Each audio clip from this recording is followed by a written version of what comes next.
Hey, how are you? I'm good. How are you? Can you believe it's been 4 weeks since we last had a chat about birth and babies? And that's a load of rubbish. It's not been a month. It has it not? Well, it has, but like I just got put off by the fact we talk about it every time we see each other.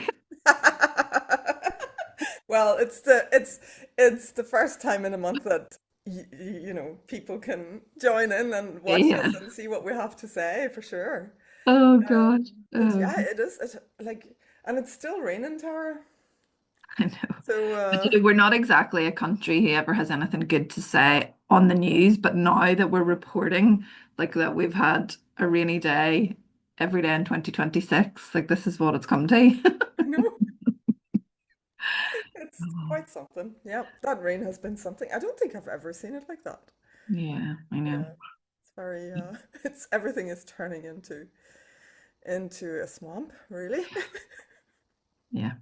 And I think everyone's feeling it. Everyone's feeling the damp and the wet and the just, we're always encouraging people to get outside in the fresh air and move, but it's very hard to be motivated to do that when it's constantly like this.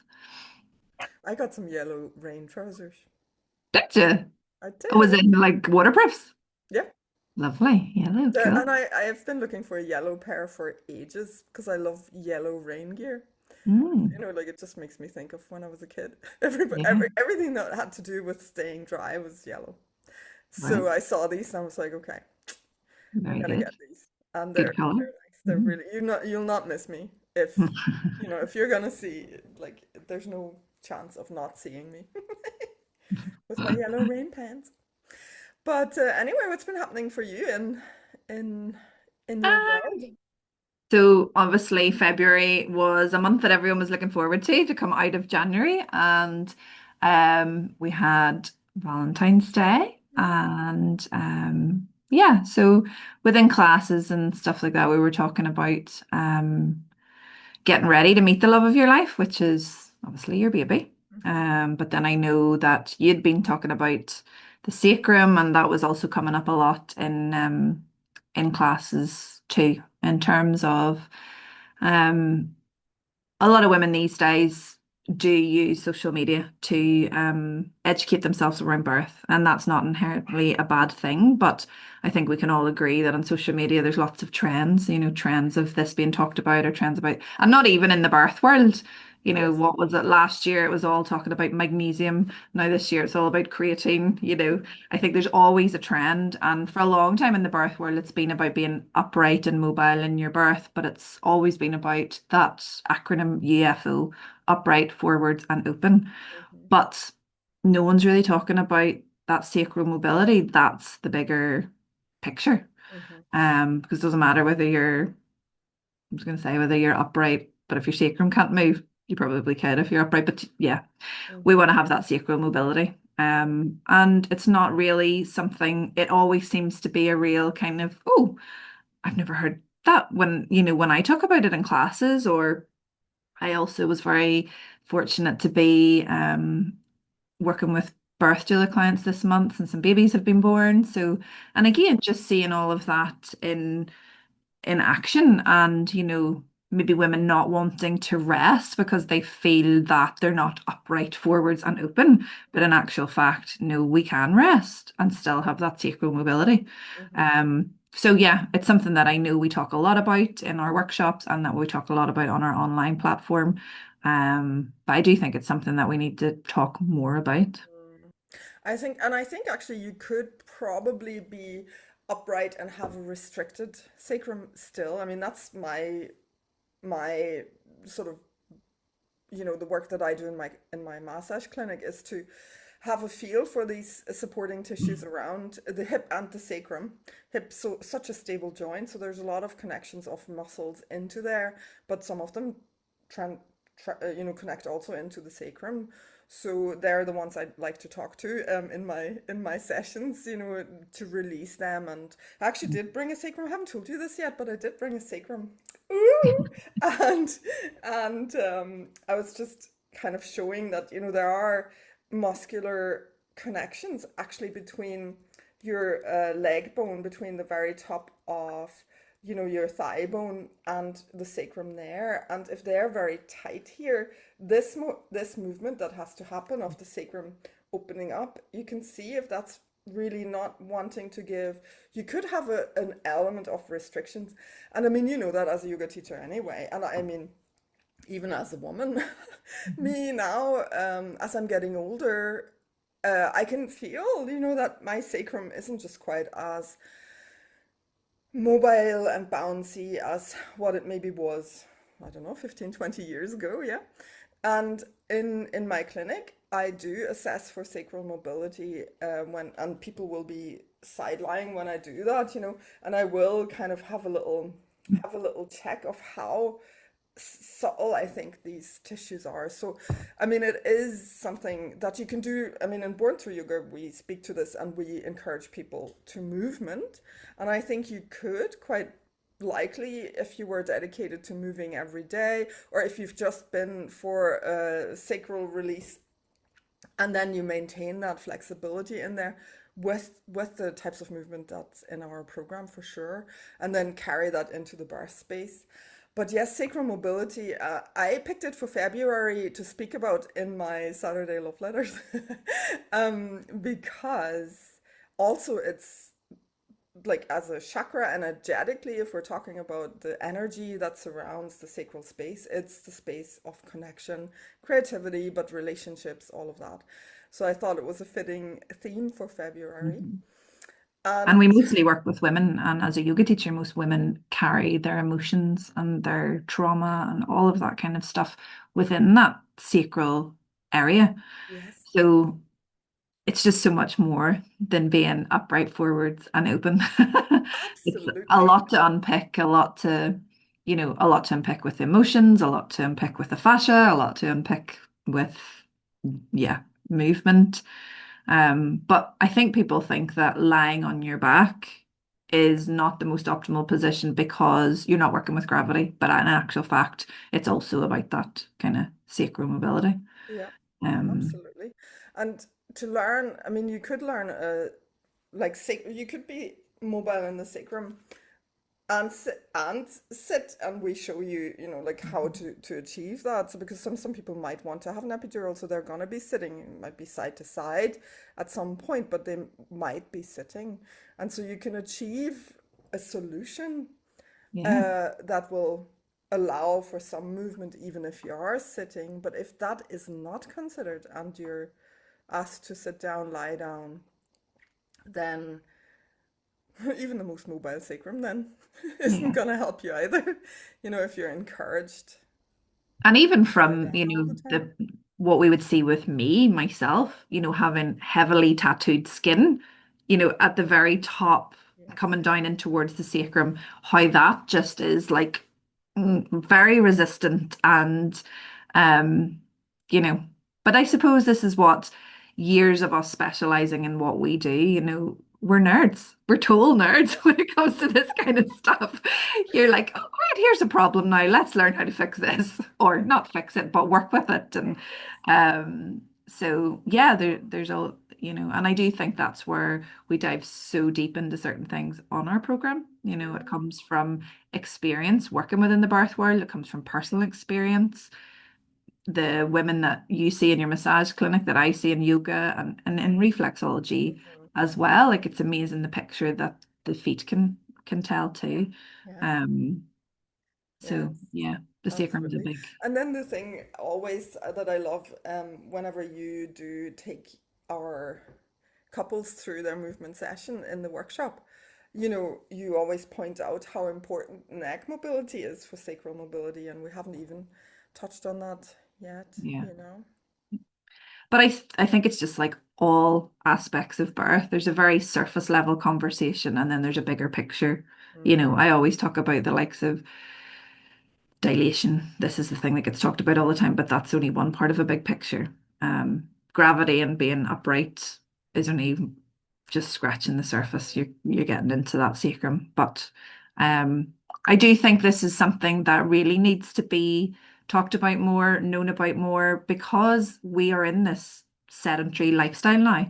that, people are spending more time sitting and not sitting with good posture. And, you know, although we're a lot more sedentary, we're also a lot busier. So there's no attention paid to these kind of things. And they just make such a big difference. And we see this time and time again in the work that we do. Yeah. Um, Yeah, so yeah. absolutely. And also, just like you're saying, lifestyles, on one hand, we're not moving, like physically, but up here, we get Yeah. so much stimulus. So the central nervous system is very on, Hmm. but the body is very off. Yeah. And so then the mind-body connection needs a bit of work, doesn't it? Yeah. Then to Yeah. kind of, that's what a lot of the observation as well that I sometimes see in my clinic, where you're thinking, you know, um, giving the incentive for somebody just to try and slow down and actually just have a little chat with their bodies about what's going on in there, rather than seeing the body as this sort of meat suit that you're dragging around. Yeah. And sometimes it gets sick, and sometimes it gets sore, and sometimes it gets pregnant, when really there's so much more to it. Yeah. Yeah. And I was at the osteopath yesterday and I said, right, tell me what you think. These are the conversations I have everywhere I go. And I was like, we've always been, for the last kind of 5 years, I would say, people have become busier, but like slower in their working life in terms of that kind of sitting at a computer more, that kind of stuff. So what is changing? What is like or what we're seeing in the birth world, why is it presenting like this much more than um maybe what it would have even been before COVID times? And she said that just from her point of view, not getting too deep into it, it's a nervous system thing. Mm, Because we talk about the fascia and the body and the movement, but then, the nervous system's in there too, and it's moving through all of this. So no one's really going to talk about all of that in one post on social media. yeah, absolutely not. Because And I you'd guess when click you, that post and you'd go down a rabbit hole. So I that's know I why we couldn't do it. spread it out in our workshop and spread it out on our app. And we need to start sparking curiosity around the nervous system, the sacrum, Mhm. and how you can be aware of that always, but definitely in your pregnancy, in your postnatal period. Um,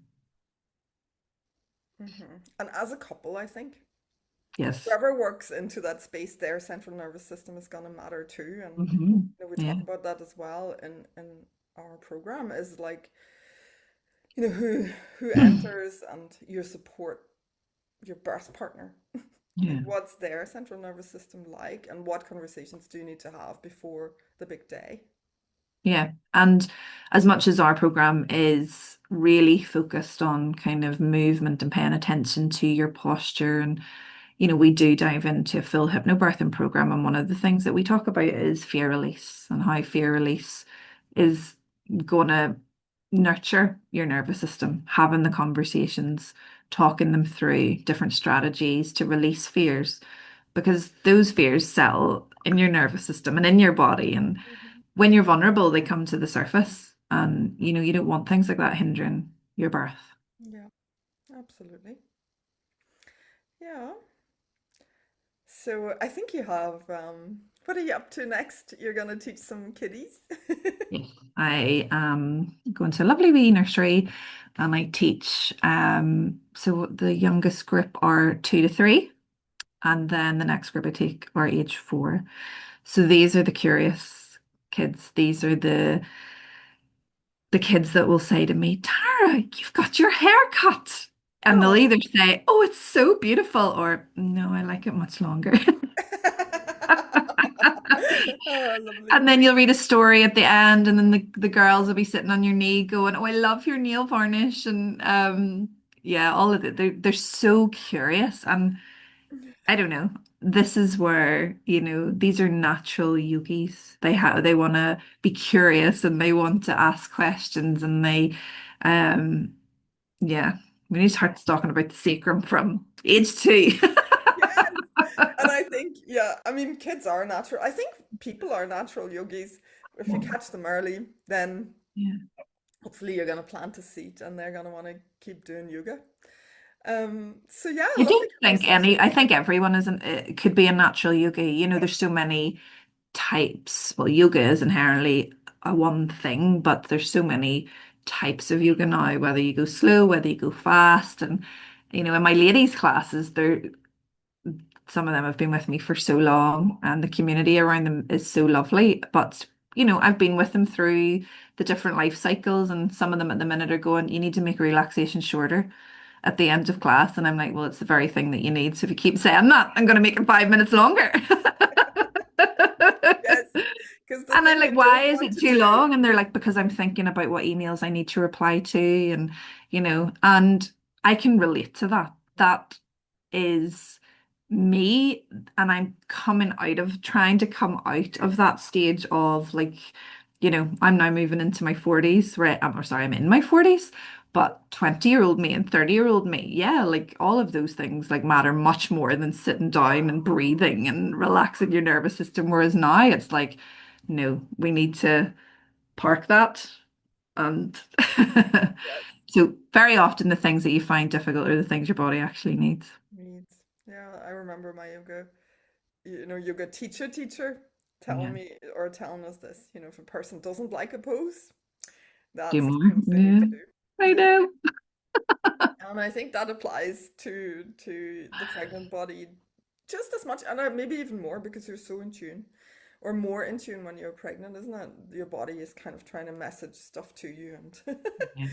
so And also, like I know whenever we're pregnant, we want to do the best for our baby and for our family. But the baby will feel a wired nervous system. They're going to feel that. mm, So they feel your emotions, they feel your breathing, so paying attention to the sooner you learn to slow down, I don't think there's any drawbacks to mm, slowing down. no. And I remember training in somatics many years ago and going on my trips down to Dalkey, down south, such a beautiful part of the world. And a teacher that I had admired for years called Donna Farry, she just said one day, slow is the new strong, Hmm. and no pain is your gain. Hmm. And I say this all of the time, Yeah. but quite often I need to practice what I preach.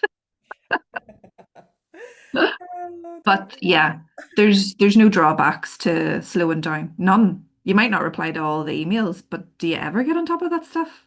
Don't Mm-mm. think so. No, no, because there'd be more in tomorrow. Yeah. Or people reply to the email that you replied to. So yeah, we need to slow down. We need to nurture the nervous system. We need to get to know the sacrum. And those things are definitely the first stepping stones when it comes to movement for birth, I think. Mm, for sure. And yeah, taking the time to listen in to yourself. Yeah. Hmm. Cool. Mm. What are you at the rest of the day? So I am going to do a little bit of admin and answering emails, and then I need to go and get some groceries.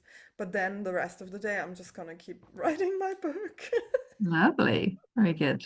So it's a never-ending story at this stage, but we're getting somewhere. I'm just, yeah, at the Slow end and of steady wins the race. That's another good saying. what's that? Slow and steady wins the race. Yes, because I thought I was gonna have that out and published, for last Christmas as gifts, but it's much better here to take my time, and so it's another lesson.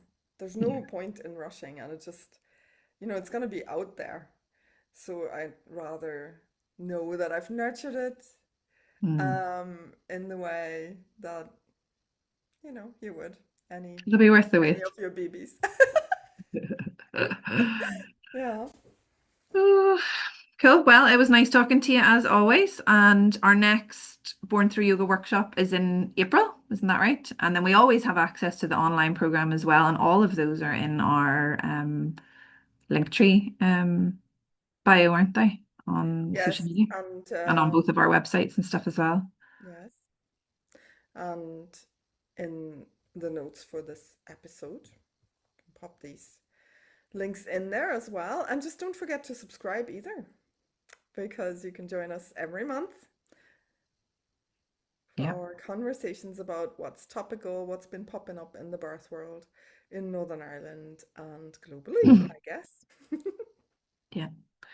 Cool. Well, ciao for now. See you soon. Bye.